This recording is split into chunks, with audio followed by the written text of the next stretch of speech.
Nice launch check and countdown net. Pad is clear.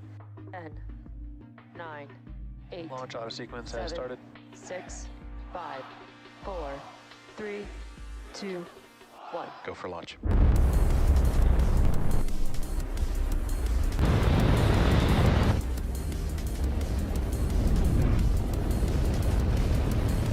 Vehicle is supersonic.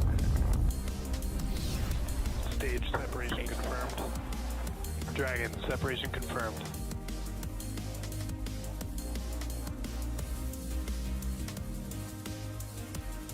Stage 1 is transonic. Landing legs have deployed. And Falcon 9 has landed.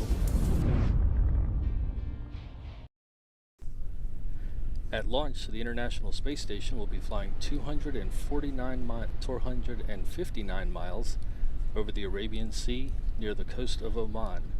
We are 15 seconds to launch and counting. 15 seconds and counting.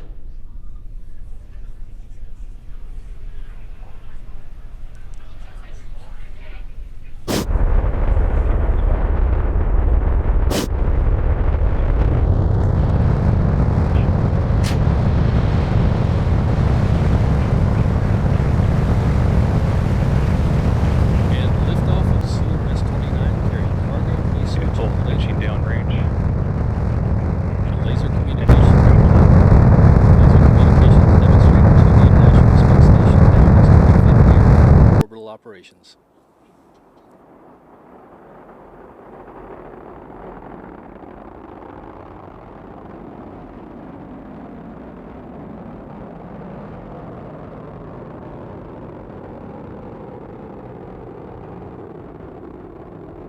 Nominal power and telemetry.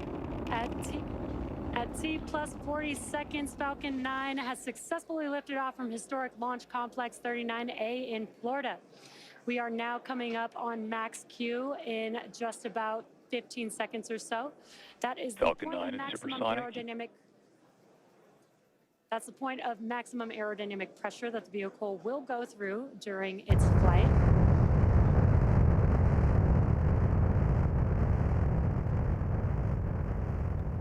Max Q. Great call out there. We have passed through max Q. Now with that, we have 5 events coming up that will be back to back. First will be main engine cutoff. Main engine is that what you see on your screen. Those 9 Merlin engines are lit up right now, but we will have MECO, which is main engine cutoff. And that's where we'll shut down all of those engines that you see there on your screen. That'll slow the vehicle down in preparation for the next event called stage separation, which is where the first and second stages will separate from each other. Then the first stage will perform a flip to head back to our launch site for landing, while the second stage continues to light its Merlin vacuum engine to boost Dragon to low Earth orbit during SES-1 or second stage start 1. And the last event will be the first stage, starting up its 1 minute long boost back burn. Again, those events are coming up here in a few seconds. Main engine cutoff, stage separation, stage 1 flip, second stage engine start, and the boost back burn for that first stage vehicle. MECO. Stage separation confirmed.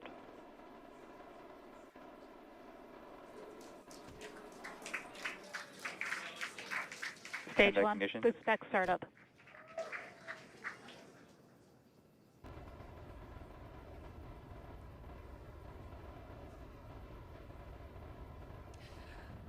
Love those views on your screen. You could see stage separation with the first stage heading back to land and the MVAC engine on your screen lit up. And on your left-hand side there on your screen, you can see the first stage in its boost back burn. Some really awesome views there. On your right-hand screen is a view from the second stage looking at the MVAC engine.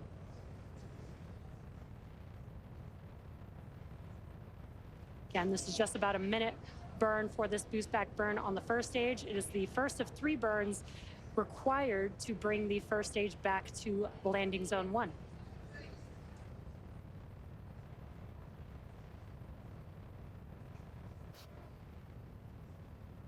Stage 1, boost back shutdown.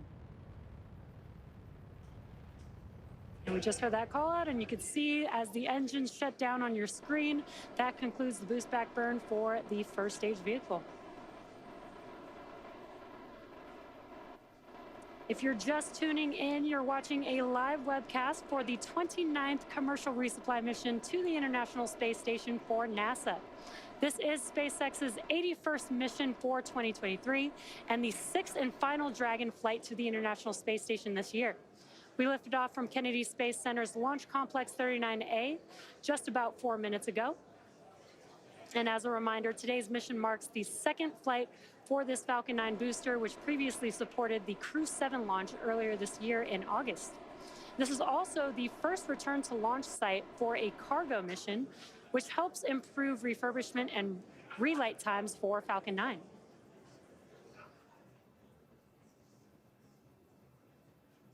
And what you're seeing on your screen again is a live view on the second stage, looking at the NVAC engine there. For the first stage, in order to make its way back to landing zone 1, it does have a couple more burns to execute. The next burn is the entry burn, and that's where we will relight Vehicles 3 are of on the a 9 nominal trajectory. We are just about 15 seconds or so away from that entry burn beginning on the first stage vehicle. We do use 4 grid fins on the first stage to help guide the vehicle back to its landing zone. They are 4 hypersonic grid fins comprised of titanium that are positioned near the top of the first stage. Stage 1, entry burn startup. There's that call out. The entry burn has begun. This burn will last just about 15 seconds. Stage 1, entry burn shutdown. And very quick burn, but as you can see, those engines shut down on your screen. That concludes the entry burn for the first stage vehicle. And you can kind of see the grid fins there with a little gleam of light on your screen. Stage 1, MTS is saved.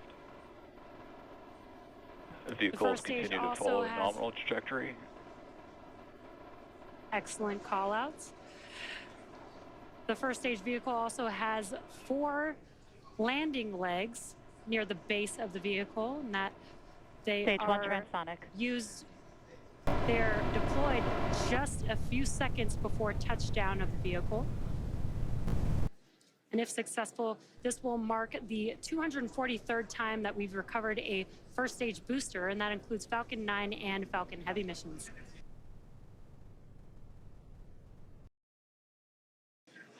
Stage 1 landing burn. There's that call out. The landing burn has begun. Let's watch this Falcon 9.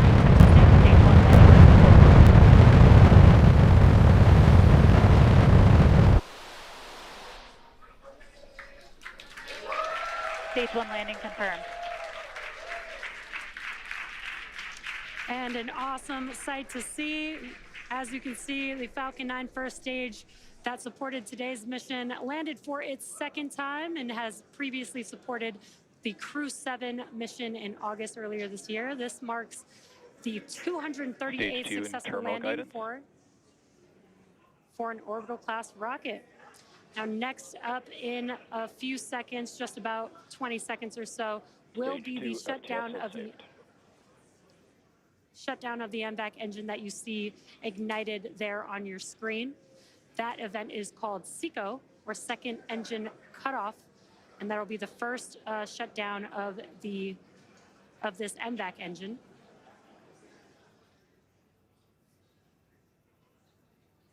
SECO.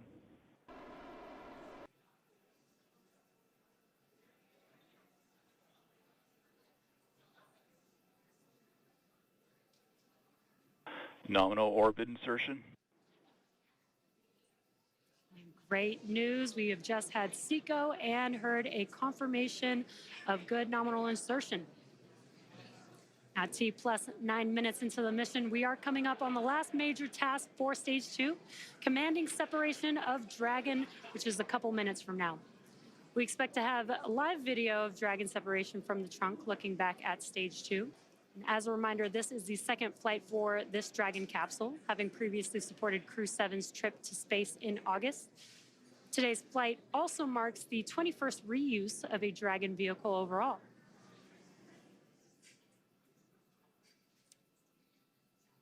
Dragon has 16 Draco thrusters, each with the capability to deliver 90 pounds of force. There are 4 pairs of these 3 thrusters spaced evenly around the capsule, and that helps control and guide the vehicle, as well as 4 forward bulkhead thrusters underneath the nose cone. Now, while initial designs of Dragon carried solar arrays extended outward from the trunk, the cylindrical structure located directly behind the Dragon capsule, the current Dragon has these arrays fixed directly to the trunk. And another fun fact, once on station, Dragon can serve as an extra mount. Dragon separation confirmed. And there you can see on your screen, the Dragon spacecraft has separated from the Falcon 9 second stage. Now, if you're just now joining us, you're watching a live broadcast for the 29th commercial resupply mission to the International Space Station for NASA. This is SpaceX's 81st mission this year and 6th and final Dragon flight to station for 2023. All right, so that will do it for me here in Hawthorne. So we are going to send it over to Chelsea in Houston to talk us through the nose cone opening. Chelsea? Thank you, Jesse, and welcome back to the International Space Station's Flight Control Room. I'm here with continued live coverage here in Mission Control Houston. We got a view of launch up on the monitors here in the room, and just like you saw at home, the Cargo Dragon spacecraft is making its way to the space station as we speak. As Jesse explained, the spacecraft has already gone through a number of milestones. It separated from the second stage of the Falcon 9 rocket and performed a number of automatic checkouts, doing small firings of the Draco thrusters. The next major milestone that we'll be looking out for here in Mission Control is nose cone deploy.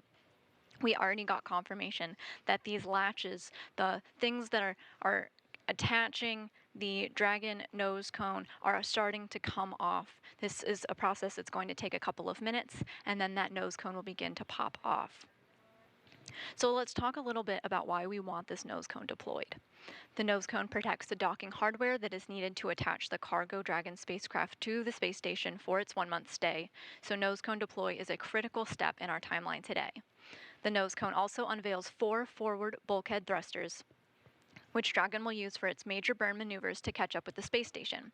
There will be a checkout of these engines just minutes after nose cone deploy, and the nose cone also protects Cargo Dragon's navigational sensors during ascent. These rendezvous and tracking elements help the spacecraft understand where it is and where it needs to go to reach the space station.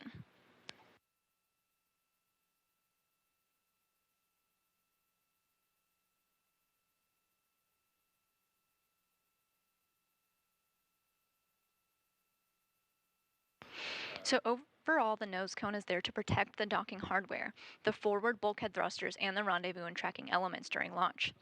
And now the nose cone is in the process of opening up so the spacecraft can use those elements.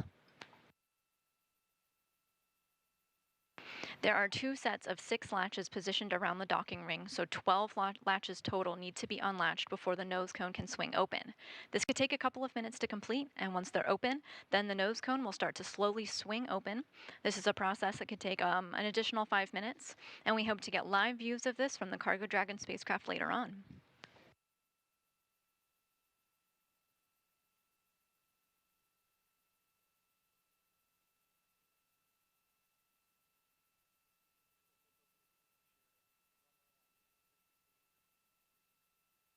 This mission is all about cargo. It's astronaut food, it's science experiments, it's hardware, all being delivered to the crew's doorstep in space.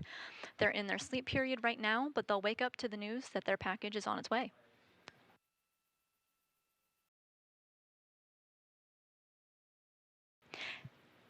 And those rings are open and the nose cone is starting to open up. So you're getting the view from the inside of the Cargo Dragon spacecraft. We're looking at the nose cone now. This is the very tip of the spacecraft, the tip of the rocket you were looking at on the launch pad. This nose cone deployment started just almost 7 minutes ago, and now the nose cone is opening and we're looking at the vacuum of space from the point of view of the Cargo Dragon spacecraft. As a reminder, opening up this nose cone allows for access to the docking hardware underneath, critical for the Cargo Dragon spacecraft to attach itself to the space station. It also unveils the forward bulkhead Draco thrusters and navigational sensors that Dragon will help to understand its position in space and also make it find its way to the space station.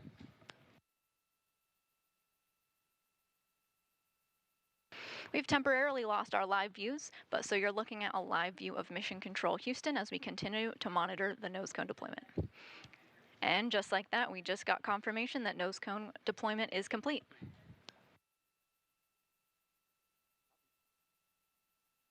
This is a critical milestone for the Cargo Dragon spacecraft on its way to the International Space Station.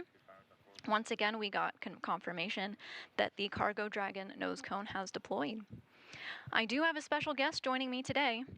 Joining me on the phone is Christy Depletion, Deputy Manager of the International Space Station Integration Office. Christy, are you with us? I'm here. Thanks, Chelsea. Christy, awesome launch today. I want to ask you a couple of questions about Dragon. So when it arrives, the crew schedule gets increasingly busy with science and research. Can you tell us some of the important work that they'll be doing? Sure. That was a beautiful launch. Oh my gosh. And the booster landing was amazing. So the crew is very busy when it arrives. They're actually very busy even preparing for Dragon before it docks.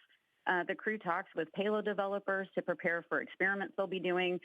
They also have a conference with our inventory and stowage officer to discuss the cargo being delivered and any changes to how they'll execute the unpacking and packing plan during the 30-day mission. The crew then does prepare for docking and ingress, and once Dragon is docked, the crew will perform their leak checks before they open the hatch. But yes, once Dragon arrives and the hatch is open, the crew gets right into work and we'll begin working on some of the experiments that were launched. One of these that I find interesting is from the European Space Agency called cerebral aging. It's a study of the effect of spaceflight and durability in space on cerebral organoids. An organoid is an artificially grown mass of cells or tissue that resembles an organ, so in this case, the brain. The overall goal of this experiment is to study the aging process in cerebral organoids derived from normal individuals and those patients with accelerated aging that may or may not be displaying hypersensitivity to UV radiation conditions, similar to what living organisms are exposed to during spaceflight. So this experiment will help us learn more about the effects of space conditions on our brains as we prepare for even longer duration space flights. And of course, the crew will be busy unpacking Dragon, and they are always excited to get the fresh food. As you mentioned earlier, we have some holiday-type food the crew can enjoy, like turkey, cranberry sauce, cheeses, and chocolate. So I think they'll enjoy that a lot. A reward for their hard work. Some science and some goodies. Sounds awesome. So looking ahead, 1 month from now, Dragon has completed its mission. Can you share some of the hardware or research that Dragon is going to bring home back to Earth? Yes, that's a great question. Our return missions are very important, just like launches are. They bring home research cargo as well as systems hardware that needs to be refurbished before we return it back to station. So the station is like our home and has equipment that needs repair and maintenance occasionally too. We are planning to return a few items on this flight for repair, including a resisted exercise device flywheel that provides the forces to simulate some 1G exercise for the crew. Another is a camera assembly that provides video feedback during our on-orbit robotic operations. And we're also returning the hardware that is part of the environmental control system for the plant habitat for repair. So this control unit keeps an eye on the humidity and other environmental factors within the plant habitat. So if you've seen pictures of tomatoes or peppers recently from station, they may have been growing in that facility.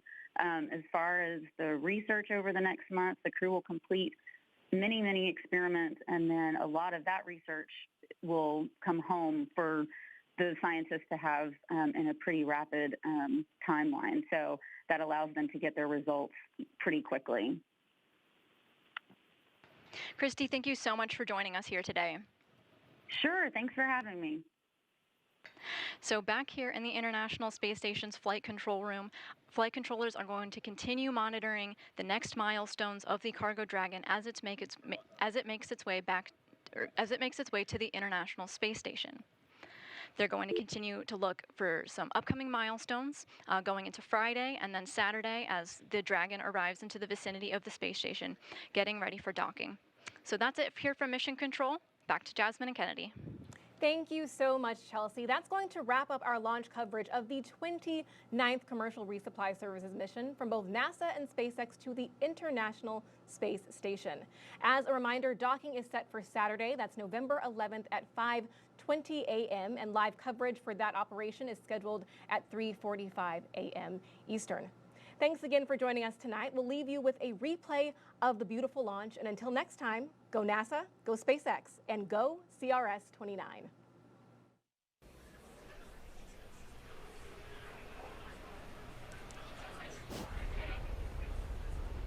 T-minus 5, 4, 3, 2, 1.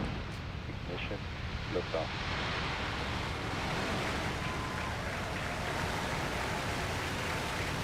And liftoff of CRS-29 carrying cargo, research, and laser downrange.